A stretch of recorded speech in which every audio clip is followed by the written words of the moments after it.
down the monolith while the Root Riders and Valkyries take out of the DPS. And this is what the overgrowth is for.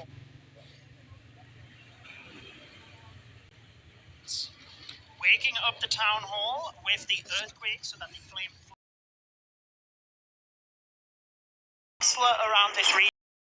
Location. Didn't quite get the scatter shot down there, but it looked like everything went okay to me. Yeah, I think the main goal is getting a lot of those surrounding buddies, getting that clan castle down so you don't have to deal with it. I didn't see it. The gem on the Warden is able to keep those heroes boosted throughout this attack. Flameklinger still gradually chipping away at that town hall. Flameklinger should have no issue get the town hall down. He did get taken out here though, but those earthquake build the party with the fireball. He thinks he likes Sappy though, just a ton of archers. Tons. Yeah, those archers kept coming up. Now we see those balloons coming over the town hall. They'll be in charge of taking it down with the rage spell. Warden building beautiful takedown.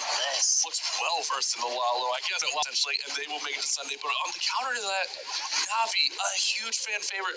I would say some people were expecting Navi to make a run at the championship. Yeah. They're going to be out after War 2. They're going to be our first team eliminated if this one keeps going this way. Wow. I mean, wow is right. What can you say? Itsu talked about this when the stream first started, but I think this year especially is so difficult to predict who is going to take this. Any of the teams have the capability. I mean, look, even Zapwalo, he's in at 147 for that 3-star. Any team could take this, but I guess with it being Navi, you just don't expect them to be the team that goes out on day one. Yeah, but like we haven't really seen anything unique from Navi before, and not that that's a knock against them because it works. It's effective. Let's see what they've got. It was Fireball Super Buffs, but you're right.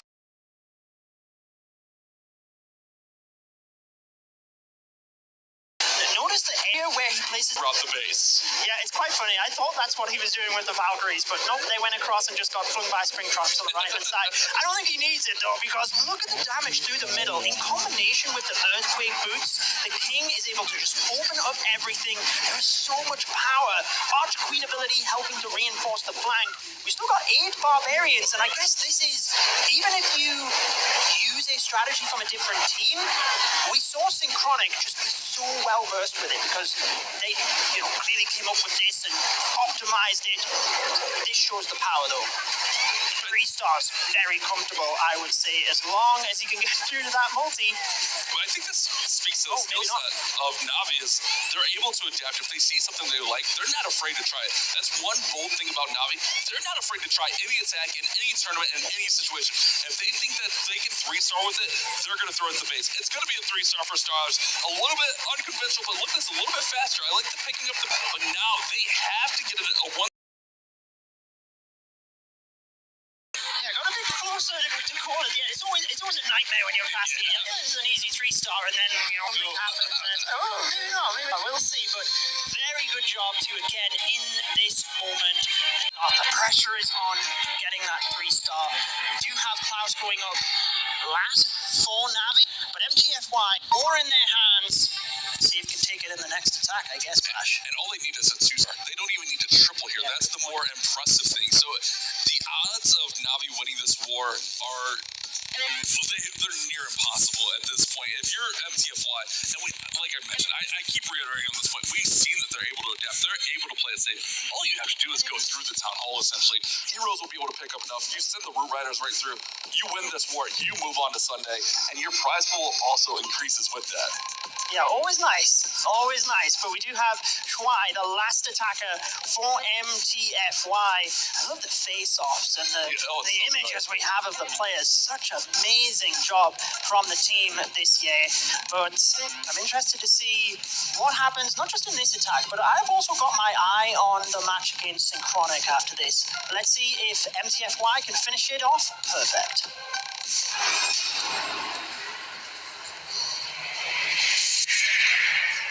A A 2-star attack for Shuai will go ahead and just qualify them into Sunday, sync up this war, and it looks like we may have a queen charge into Lalo. No fireball on the Warden, so that makes me believe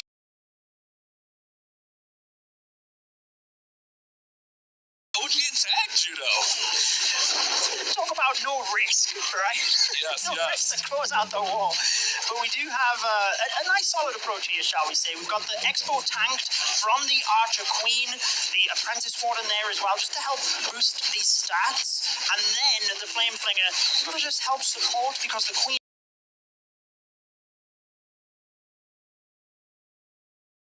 get the damage, get those fire spirits on the ground, get them damage. Not only are they damaging those buildings, but they're also opening up walls. That'll happen eventually. It's a beautiful play here as now the wall breaker goes in, opens up.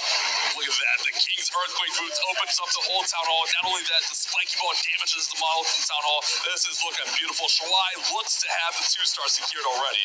Yeah, just reach that Archer Queen, get that town hall down. I really like the combination of the King just slightly to the side of the Archer Queen, so they are still working in unison, but they are able to take out multiple different defenses. Now we have the Royal Champion charging into the center as well, with the Lalo from the north of the base looking phenomenal as he has so many hero abilities left over for this backside. Shuai is charging through, wreaking havoc. The crowd knows it. It is going to be the biggest upset yet. MTFY are going to upset former world champions Navi in our Group 1 Match 2. This is absolutely incredible. What a performance for MTFY as they are going perfect, Judo. Perfect against Navi in this situation, using a variety of strategies. How do you even begin to predict their next move? Look at all of the spells he has left over. Beautiful.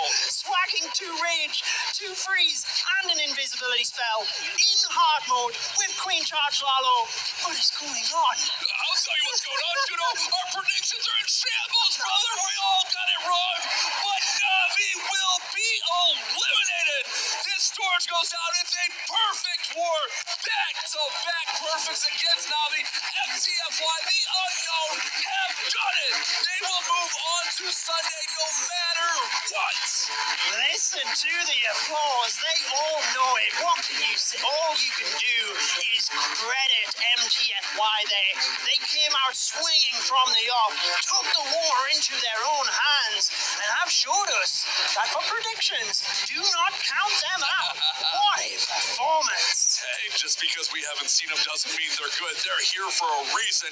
The Chinese qualifiers, that's a tough tournament to get through, and they are showing how well versed they said. You said it, Judo. They used a variety of techs. Yeah. They used Root Riders twice, but one was 1 Overgrowth, one was 2. They used E-Drags. They used a beautiful, beautiful variety of techs. I am looking forward to seeing MTFY moving forward in our tournament. But not only that, our next match against Synchronic, that's going to be insane.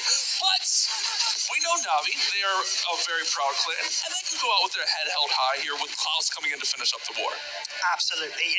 If we know the players of Navi, this won't be the last time we've seen them. No. We will see them all over the place. So like you said, they can go out with their heads held high, and it's Klaus to finish us off. So maybe he does do something a little bit extra special here. Let's find out, because he is the king of creativity when it comes to Clash of Clans. So let's see what he's got for us here in the World Championships.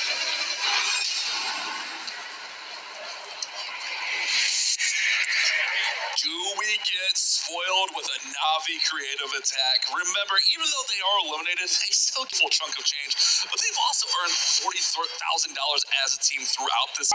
Missed one of them, Not and he enough. still get it. He still did get some Infernos and some other defenses in there, the Expo as well, so just that scatter shot. But the issue here now is that Battle Builder's on that scatter. Ricochet cannon. Log launcher being used. We don't see a ton of log launchers, but when you are leaning on those rolling, bumbling, taking down all these defenses, that is a nice touch to this attack. But will the heroes go into the right compartment? Because it looks like they're going to the bottom compartment. Queen might go towards the middle. Yeah, I like the use of the Super Wizards with that chain to try and funnel, but just looked like he didn't quite get it fast enough, but he is still still going to have the queen moving that way.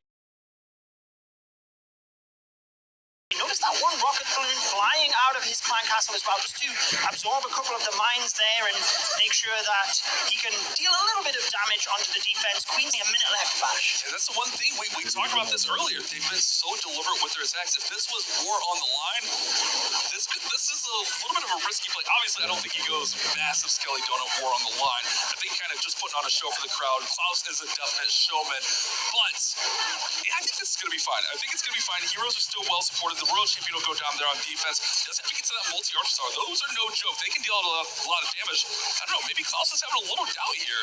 I think it's mainly time, right? Like, he's got 30 seconds. He's got the freeze for that multi-archer tower, so he can hopefully get that down with the Royal Champion. But he doesn't really have any cleanup, and he can't put them in due to the Tesla either. So a super impressive attempt here. Why not go out swinging? But it is, unfortunately, not quite going to get through this base fast enough, Bash. Navi had a convincing run through the July qualifier, a beautiful upper bracket run, and now they go 0-2 in our group phase, which means they will be our first team eliminated from Superfest, from Clash of Clans 2024 World Champions. But that means MTFY are your winners, and they move on to Sunday. Absolutely. Give it up for MTFY with a perfect war. What a performance. I mean, we thought Synchronic were good in the first matchup. MTFY, they just blew us out of the water there. So impressive. I'm speechless, to be honest. Big shock. And I don't even think the Gaku's attack was a big risk. It was just things went a little bit sideways and just really couldn't get it back on track. Those rocket loons, I almost think commits. I think he maybe could have committed more spells to the rocket loons that were almost right there at the town hall, if you remember. Like, they took down the monolith and they were right there at the town hall. I don't know what spells he had available to him, but maybe could have saved it there, maybe put your team in. But nonetheless, MTFI went perfect with some pretty quick attacks. Yes, well, we are going to have time to talk about MTFY in the next matchup. So I guess let's focus on Navi a little bit, because they still put on a great show for us. And I think we're going to find out from Banks exactly how they feel after that matchup. We are indeed, Judo. Welcome back to the main stage. I've got Gaku here, the captain of Navi, with a surprise exit on day one. So I just have a few questions for him. Gaku, I just wanted to ask quickly, the match against Synchronic, where you started out, do you feel like that loss maybe had a knock-on effect emotionally for you guys? シンクロニックの初戦のことなんですけれども、これを敗北したら、なんかエモーショナル感情の影響を与えてしまったと思うんですか？そうですね、やっぱ初戦負けて